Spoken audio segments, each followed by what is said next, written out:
Bonjour, ici c'est Abigail Akoshia et Lomfa Chao. J'espère que vous allez bien. Aujourd'hui, nous allons apprendre la proposition subordonnée relative et ses fonctions.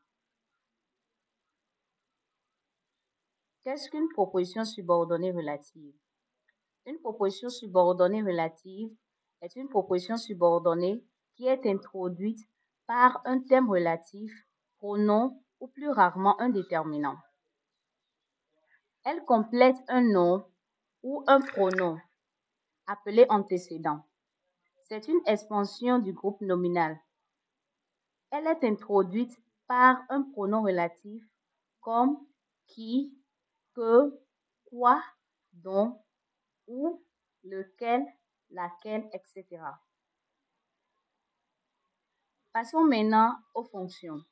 Il y a une différence entre les fonctions des pronoms relatifs et les fonctions des propositions subordonnées relatives. Commençons par les fonctions des pronoms relatifs. Qui peut être sujet du verbe? Exemple. J'ai entendu un oiseau qui chantait. Qui ici est le sujet du verbe chanter. Que peut être complément d'objet direct du verbe? Exemple. La fille que tu entends chanter est très belle. Que ici est le complément d'objet direct.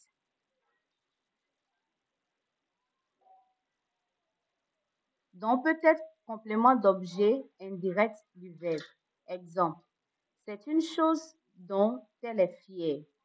Ici, dont est complément d'objet indirect du verbe est.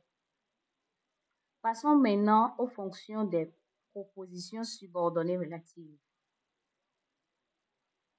La proposition subordonnée relative peut fonctionner comme complément de l'antécédent. Exemple. L'homme que tu vois est mon père. Ici, que tu vois est la proposition subordonnée relative. Pour nature, on écrit proposition subordonnée relative introduite par le pronom relatif que.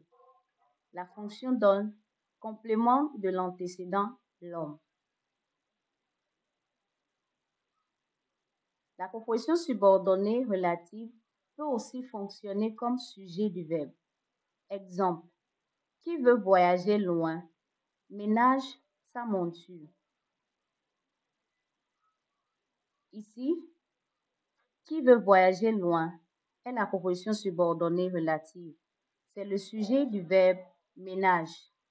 La proposition subordonnée relative peut aussi fonctionner comme complément d'objet direct du verbe. Exemple. J'aime qui m'aime. J'aime qui m'aime. Qui m'aime ici est la proposition subordonnée relative. C'est donc le complément d'objet direct du verbe aime. Merci, au revoir. D'accord, c'est tout pour aujourd'hui.